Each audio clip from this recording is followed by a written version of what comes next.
Pode começar? Pode.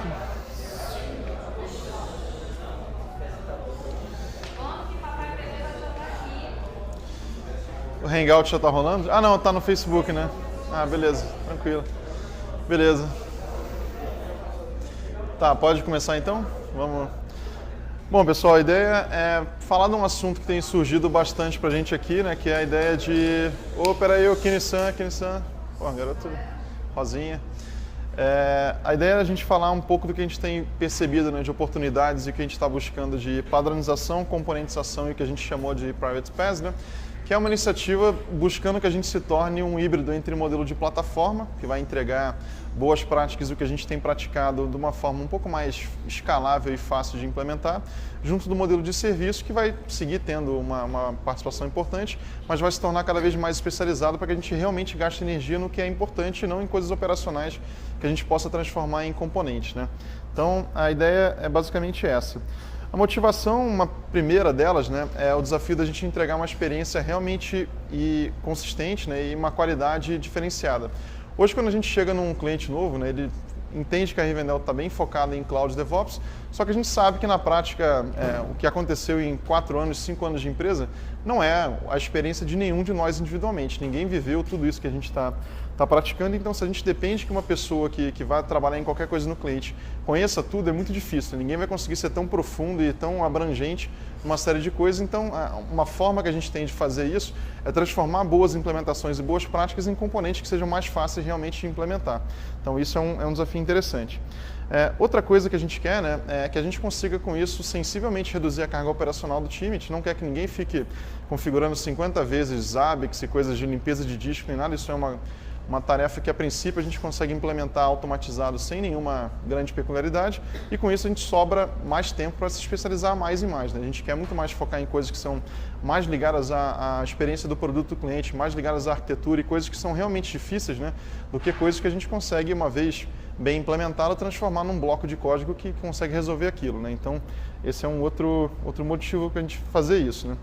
Outra coisa que a gente vai conseguir com isso, né, o troubleshooting diagnóstico, uma vez que você tem padrões e coisas que são mais familiares para todo mundo, fica muito mais fácil. Ninguém vai ter que procurar no ambiente A, no ambiente B, como que está. Você vai ter uma estrutura que, a princípio, vai ser familiar e conhecida por todo mundo e faz com que qualquer análise sobre esses ambientes fique mais fácil, né? Então, esse é um ganho importante também sobre vários aspectos. A gente vai ter, com isso, né, o modelo da Rivendell originalmente era muito mais focado em pool de horas, em coisas que são, de certa forma, balizadas em hora-homem, que é um negócio que é uma forma de medir, mas que não é o ideal, e muito mais em qual que é o valor que a gente gera, qual que é o tamanho do problema que a gente resolve e como que isso efetivamente traz de benefício para a empresa, né? Que para a gente, quanto mais a gente se diferencia, né, em relação a competência e coisas de valor agregado, menos a gente vai querer que a gente seja medido por hora-homem, que é uma unidade muito mais comoditizada do que o que a gente se propõe a fazer, né? Então, isso para a gente vai ser muito bom. E é outra coisa que a gente efetivamente perceba, né, uma maior diferenciação do nosso trabalho. Quando a gente pega qualquer time que não seja tão especializado como o nosso, mas ele vai tentar implementar de forma manual, assim como a gente vinha fazendo algumas vezes, a gente não consegue efetivamente colocar uma diferença tão grande com relação ao que um time bem treinado ali consegue fazer. Uma vez que a gente consegue transformar um pouco do que a gente faz em plataforma e ter uma camada diferente ali para a gente trabalhar, isso se torna cada vez mais diferente do que as pessoas fazem. Então, para a gente também é uma forma da gente mostrar que a gente não é uma empresa como as outras, né? Então, bacana. Uma das coisas que é uma primeira camada, né, que a gente sempre encontra e que a gente hoje já sabe mais ou menos um padrão de como funciona, é a estrutura de VPC e a estrutura de rede, né? A gente sabe mais ou menos como implementar um modelo de nuvem privada nas plataformas de nuvem de maneira geral, como que fica a estrutura de subnets, como que eu consigo trabalhar multi-data center, multi-região. Isso já é uma prática que a gente já venceu várias vezes, então isso aí é um componente óbvio que a gente deve implementar e que a gente já está transformando num bloco de código também, né? Outra questão que é super importante, muitas opções a gente tem na prática de backup, restore, disaster recovery, só quando você vai para um contexto de arquitetura distribuída, no qual você tem dezenas, centenas de componentes e a forma de fazer backup de cada um deles não é algo tão óbvio assim, se a gente consegue ter uma forma realmente boa, né, e confiável de fazer backup dos componentes, testar validação do restore, testar disaster recovery. E isso funciona de forma regular, sem a gente precisar intervir manualmente. Isso traz para a gente um grau de maturidade bem mais interessante. E esse é um problema também que a gente entende que precisamos resolver da melhor forma possível e transformar num componente de software que não seja manualmente configurado ali, porque configuração manual vai ser muito difícil de sustentar. Então, bacana.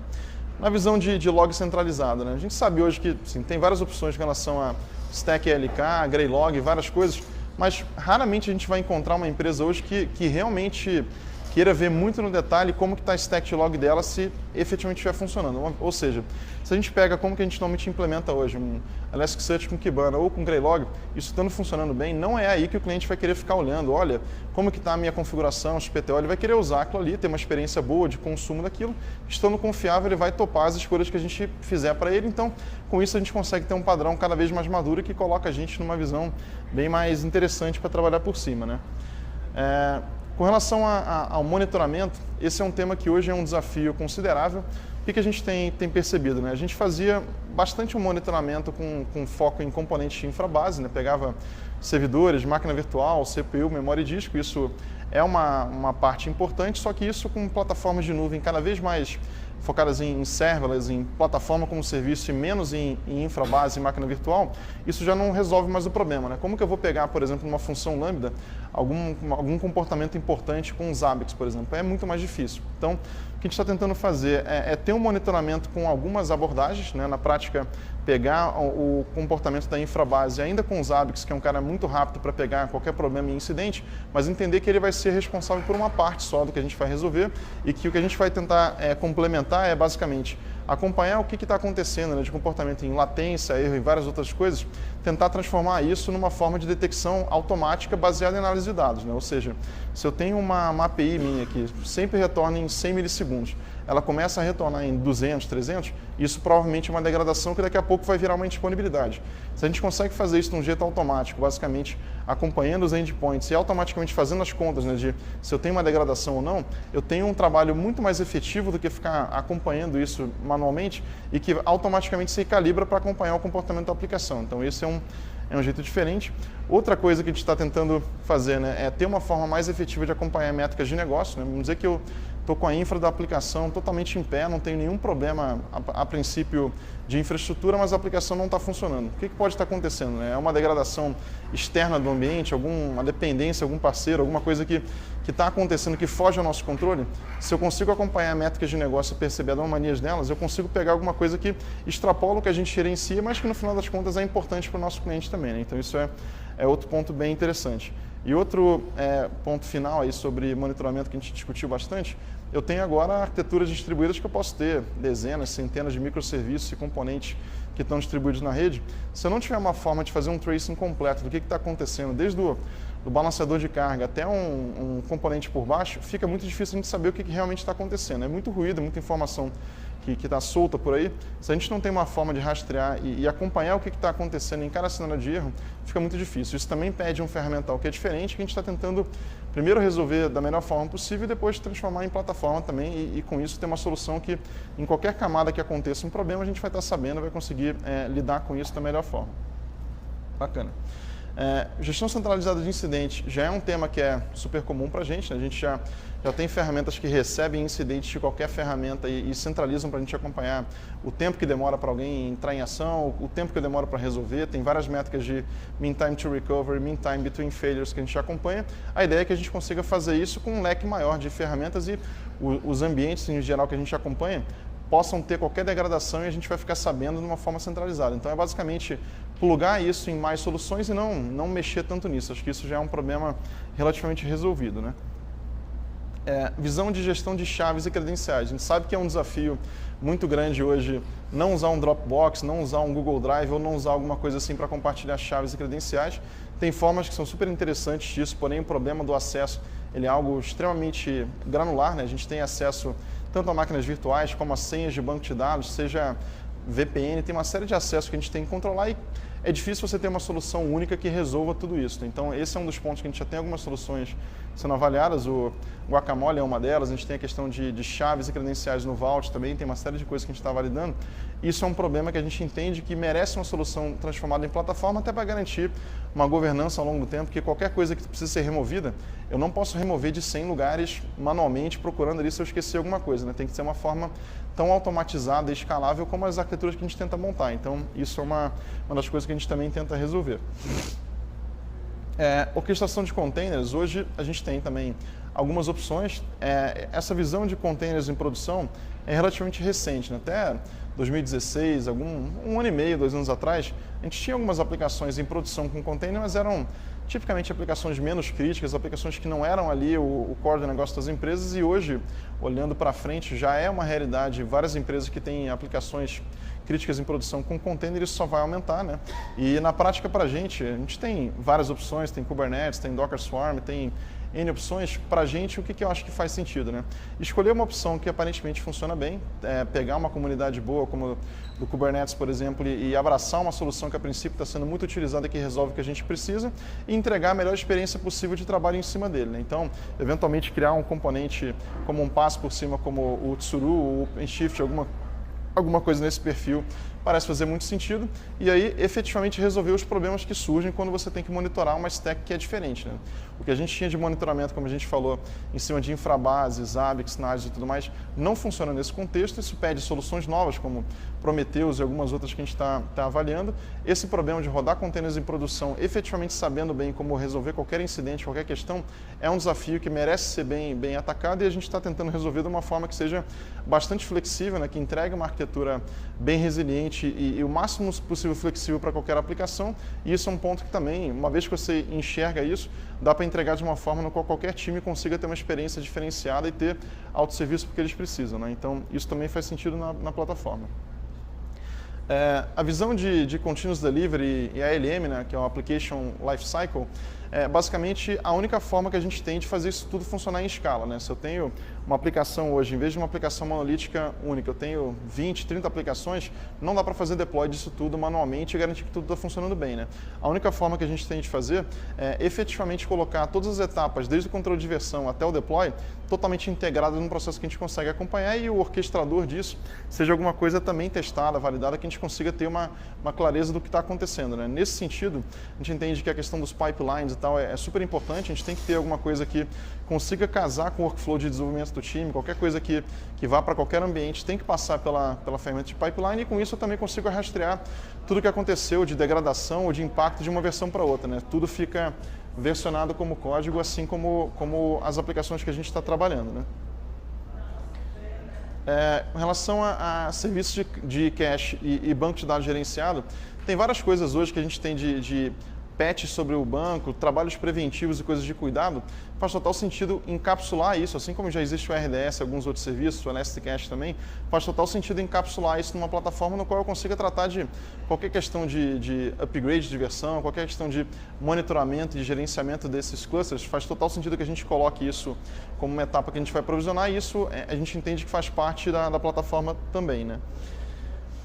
Gateway de API também é um outro ponto que hoje é super importante, né? Quando a gente coloca uma aplicação nova, uma API em produção, a gente pode colocar de qualquer jeito, basta expor uma porta na internet que isso vai ficar disponível, mas isso normalmente não é o melhor jeito que a gente quer, né? A gente quer que a gente consiga colocar alguma camada ali de autenticação, autorização, que eu consiga efetivamente garantir que quem está usando a minha API pode utilizar, que é alguém conhecido e que tenha de fato uma credencial válida. Pode ser uma credencial temporária, alguma coisa que seja por um parceiro, por alguma coisa que vai ter um fim claro, ou pode ser alguma coisa de médio e longo prazo, mas se a gente coloca uma camada de efetivamente controlar isso, essa autenticação e autorização, quando eu precisar conceder ou remover acesso, eu mexo num ponto só. Não vou ficar mexendo em 50 aplicações, 50 APIs que estão distribuídas e tentando injetar uma autenticação de uma forma customizada, né? A gente tem que usar um componente próprio para isso, e aí se eu precisar mudar, olha, eu usava JSON Web Token, agora eu vou usar OAuth, eu vou usar qualquer outro método, a gente não vai precisar mexer no código das aplicações para mexer nisso, né? Então, isso é um ponto que faz total sentido hoje. Também tem alguns benefícios adicionais como throttling, questão de protocolo, a gente consegue resolver algumas abstrações ali de comunicação que envolveriam uma mudança na aplicação. Isso resolve vários problemas hoje e é bem fácil de implementar, então, para a gente é algo que faz total sentido colocar como plataforma gerenciada também. Legal. CDN e WAF são componentes que são relativamente comuns já, a gente já implementa isso há um bom tempo. Acho que faz muito sentido a gente ter uma camada de gerenciamento, até para poder... A questão da CDN é bem trivial, a gente basicamente não tem tanta regra em cima disso, mas no off a gente pode querer colocar várias regras ali de deixar liberar para um determinado endereço ou não, tem várias regras de permissão e cabeçadas que a gente pode querer colocar, faz total sentido a gente gerenciar isso também e não ficar deixando o desenvolvedor fazer isso na ponta manualmente, né? Bacana. O que a gente tem tentado fazer, né, nesse sentido, em termos de iniciativa, quem está materializando um pouco esse processo de padronização, componentização e tudo mais, são duas iniciativas. A mais antiga delas é o Rivendell Labs, que por si só também já é bem nova, então não é alguma coisa que já está super concluída, é alguma coisa bem work in progress mesmo. O que a gente está tentando fazer? Todos esses componentes que a gente conversou e que está tentando transformar em pedaços de software o mais maduros possíveis, a gente está tentando transformar em componentes que estão numa iniciativa, né, num GitLab separado, que é o Rivendell Labs. A gente já falou bastante sobre ele.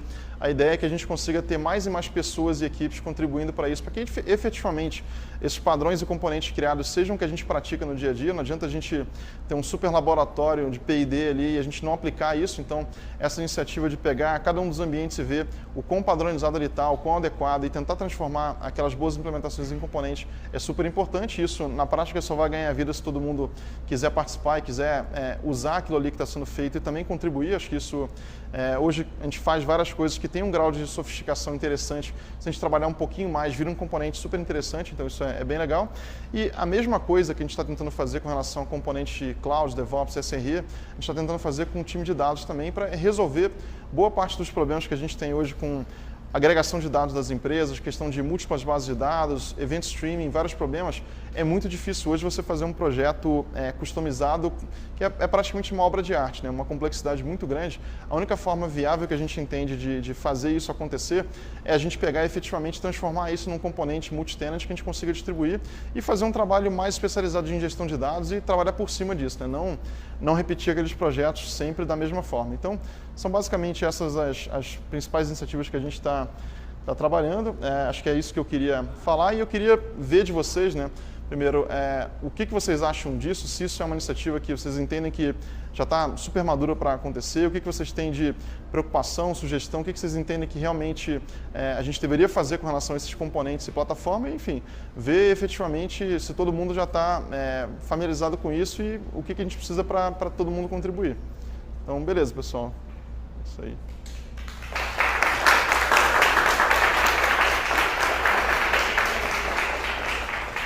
Rápido, né?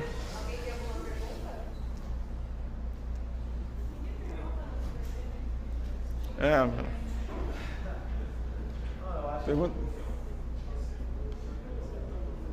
Oi? Porque o teu óculos está velho já, hein?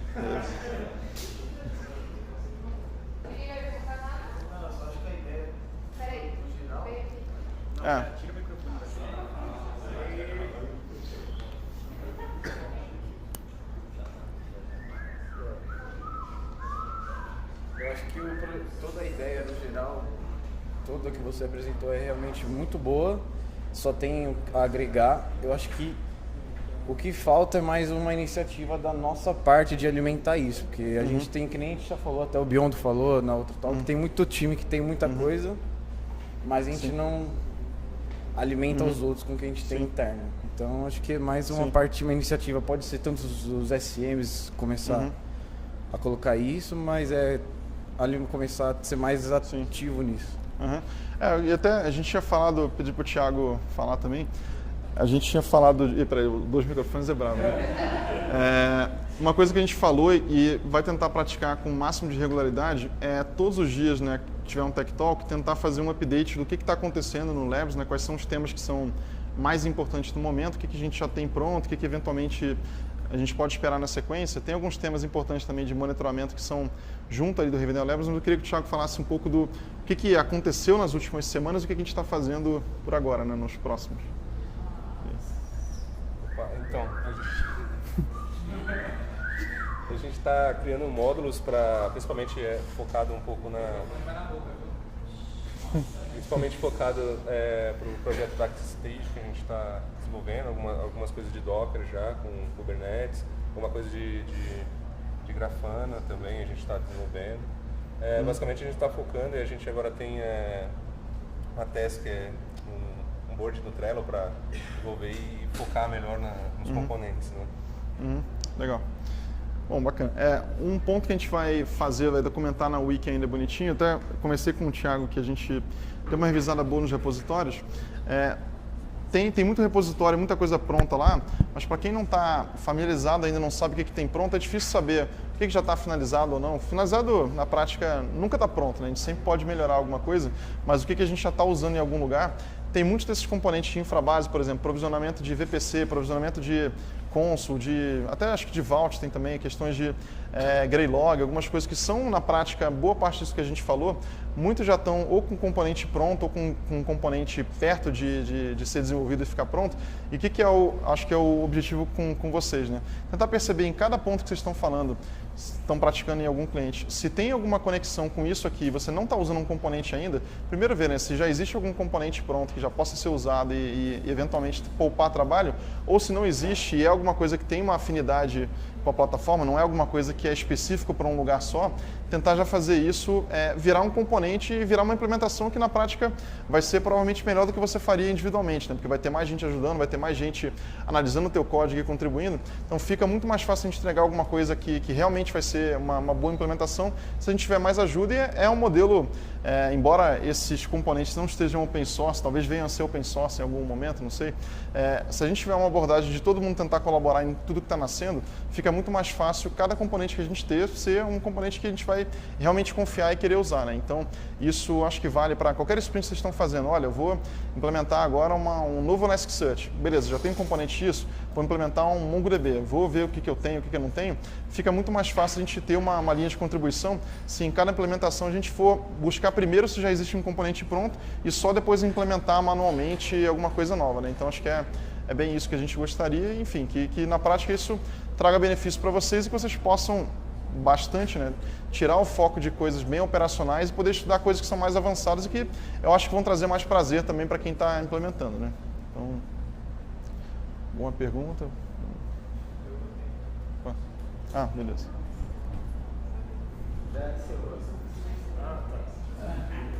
Não, pergunta aí.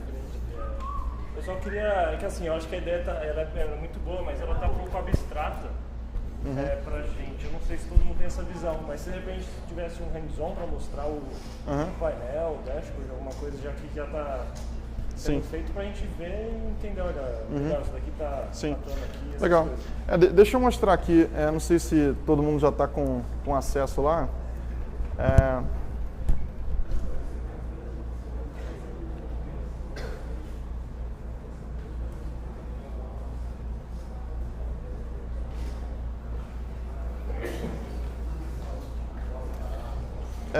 Basicamente, assim, a gente tem deixa eu aumentar um pouco o zoom aqui para todo mundo poder ver.